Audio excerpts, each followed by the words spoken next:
L'idée, c'est de revenir un petit peu sur les différents points aux bonnes pratiques qu'on a pu voir tout à l'heure. Donc déjà, c'est d'avoir un outil qui va vous permettre en fait de gérer votre stratégie, vos objectifs stratégiques. Donc ici, on est en fait dans Triskel, hein, on est dans Triskel avec les enjeux du plan. Donc j'ai défini un plan stratégique ou plusieurs plans stratégiques avec un certain nombre d'enjeux qui apparaissent ici, qui peuvent être présentés sous forme de cartes, qui peuvent être présentés sous forme de listes, qui peuvent être présentés sous forme de planning. Donc là, on voit apparaître des outils des outils visuels, hein, qui seront communs à l'ensemble des utilisateurs de Triskel. Et là, en fait, moi, j'ai un enjeu stratégique ici qui s'appelle l'amélioration de ma gouvernance. Et c'est probablement pour ça qu'on se trouve aujourd'hui ensemble. Et donc, pour améliorer ma gouvernance, qu'est-ce que je vais faire? Je vais mettre en place une PMO, je vais mettre en place des bonnes pratiques, je vais éventuellement choisir un outil pour supporter tout ça. Donc ça, c'est un enjeu ou un objectif que je vais suivre en termes d'indicateurs. Il est prioritaire, fort. Pour l'instant, il n'est pas risqué, tout se passe bien. Donc, vous voyez que sur les enjeux, je vais pouvoir avoir des indicateurs qui vont remonter depuis la partie opérationnelle et des indicateurs financiers. Et je peux faire un zoom dans cet enjeu stratégique. Donc là, je vais rentrer dans l'enjeu, qui est un enjeu d'améliorer la gouvernance. Donc, j'ai une carte d'identité de l'enjeu. Je peux voir un petit peu la valeur attendue. Je peux définir un certain nombre d'éléments de KPI. Je peux avoir des éléments financiers. Donc, Triskel va vous permettre de gérer. Je définis des budgets sur cet enjeu. Quel est le montant que je mets en budget et je vais contrôler derrière ce que je dépense par rapport à ce budget. Je vais être alerté. Je vais pouvoir avoir un certain nombre de graphiques de ce type-là qui vont apparaître.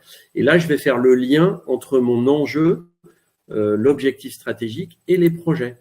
Donc ici, j'ai des projets qui contribuent à mon enjeu.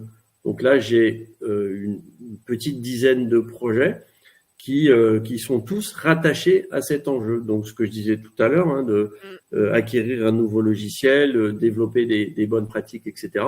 Et là, je vois des indicateurs qui sont définis au niveau de mon projet. Donc, je vois bien le lien entre mes enjeux et mes projets. D'ailleurs, dans cet enjeu, je pourrais aussi avoir des demandes. On n'en a pas parlé, mais on pourrait collecter des demandes qui viennent du métier. On peut piloter des actions parce que voilà, je dois avoir l'accord sur le budget de ce projet. Je dois lancer un processus d'achat d'outils. Je dois nommer un chef de projet, donc je peux piloter des actions. Donc, l'outil va permettre en fait de gérer votre quotidien et de gérer l'ensemble de votre portefeuille. Et si je regarde le portefeuille de projet, oui, Isabelle. Il y a Thomas qui demandait si le suivi des projets était aussi fait ici. Alors, tout est fait dans Triskel. Voilà, tout est fait. C'est-à-dire que, comme on disait, on va de la partie stratégique jusqu'à la partie exécution. Donc, on peut vraiment aller dans la partie suivi de projet que je vais vous montrer juste après. Hein. Ici, j'ai le portefeuille. Donc là, vous voyez le portefeuille de projet. On a dit tout à l'heure d'avoir des indicateurs clés. Ici, mes indicateurs, c'est le statut, c'est la tendance, c'est l'impact stratégique, c'est le risque d'implémentation. Et ça va me servir à quoi? Ça va me servir, par exemple, à aller voir tous les projets qui vont pas bien. Donc là, j'ai un portefeuille qui est pas en très bonne santé. J'ai beaucoup de portefeuilles qui se détériorent.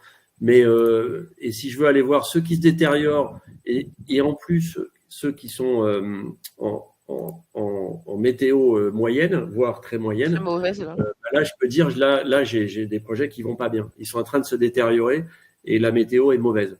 Donc, ça vaut le coup que je fasse un focus et que je contacte peut-être le responsable de projet. Donc, je peux analyser. Le gros avantage ici, c'est que je vais analyser dynamiquement mon portefeuille. Vous voyez ici, on a parlé de scoring de projet tout à l'heure. J'ai une méthode. Dynamiquement, j'ai le scoring qui est automatique et je peux trier, voir les projets les moins prioritaires qui ont des notes faibles ou les projets les plus prioritaires. Donc, je vais pouvoir analyser très simplement mon portefeuille, faire une analyse de risque, faire une analyse économique, etc., etc. Mais je vais pouvoir aussi rentrer dans la partie gestion de projet, effectivement, pilotage de projet opérationnel. Si je prends un projet dans mon portefeuille, donc ici, je suis sur un projet. Donc là, je rentre dans un projet qui s'appelle Converse Platinum. Donc, ce projet, il a des lots, des jalons, des livrables. Il a en fait ce que vous voulez, hein, mais nous, notre reco ici, c'est de ne pas aller trop dans le détail, comme vous l'avez compris. Ben, je vais piloter quelques éléments. Par exemple, sur mon projet, j'ai son analyse budgétaire, j'ai les 5 derniers copiles où je vois son évolution. Donc ça, c'est intéressant. Je vais retenir ces éléments-là de la revue projet que je vais mettre en place. Et je vois ici son analyse de risque avec possibilité d'aller, voilà, j'ai pas beaucoup de risques sur ce projet, dans une matrice de probabilité versus impact du risque. Donc, je vais piloter un projet. Donc, je peux avoir un planning de projet, je peux avoir évidemment sa carte d'identité, ce qu'on a défini tout à l'heure, en fait. La carte d'identité du projet, ben, la voilà, elle est ici. Je vais renseigner des informations générales. Je vais aider l'utilisateur à remplir ces informations. Je vais pouvoir tracer ces informations pour éventuellement voir comment mon projet évolue. Donc, je vais pouvoir vraiment suivre le projet au travers, par exemple, des revues projet. Donc, une revue projet, c'est quoi? Ben, c'est la possibilité pour le chef de projet, et vous voyez, ça va être très simple de lui dire, ben là, votre projet, il n'allait pas très bien. Maintenant, ben, tout va bien. Donc, au moment où je vais, là, j'étais en détérioration, et au moment où je vais sauvegarder en fait cette information, automatiquement, mon projet va passer maintenant en stable. Donc, j'ai des règles de gestion qui me calculent ces éléments-là.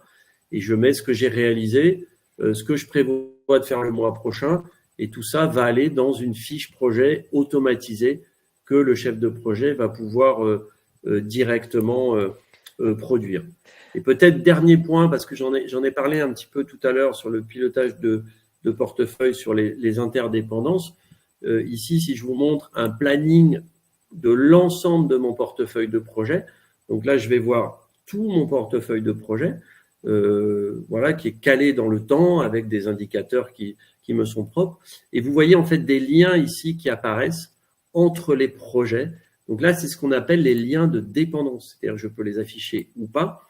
L'idée, en fait, ça va être d'alerter. Moi, ici, je suis responsable de ce projet Converse Platinium et je dépends de ce projet-là. Donc, si ce projet-là se prend du décalage, je vais recevoir une alerte comme quoi, attention, le projet qui est là se décale. C'est pas pour ça que ça va décaler mes dates de début, évidemment, de projet, mais à moi de prendre mon téléphone et d'appeler Isabelle pour lui dire, Isabelle, qu'est-ce qui se passe sur ton projet? Je suis dépendant de ta livraison. Voilà. Est-ce que tu crois que tu peux me faire une livraison partielle? Je peux quand même démarrer, ou ben non, je suis obligé de décaler mon projet. Donc, c'est bien ce qu'on appelle ces notions d'interdépendance. Et là aussi, les outils peuvent vous apporter des éléments de suivi, des éléments graphiques de ce type-là.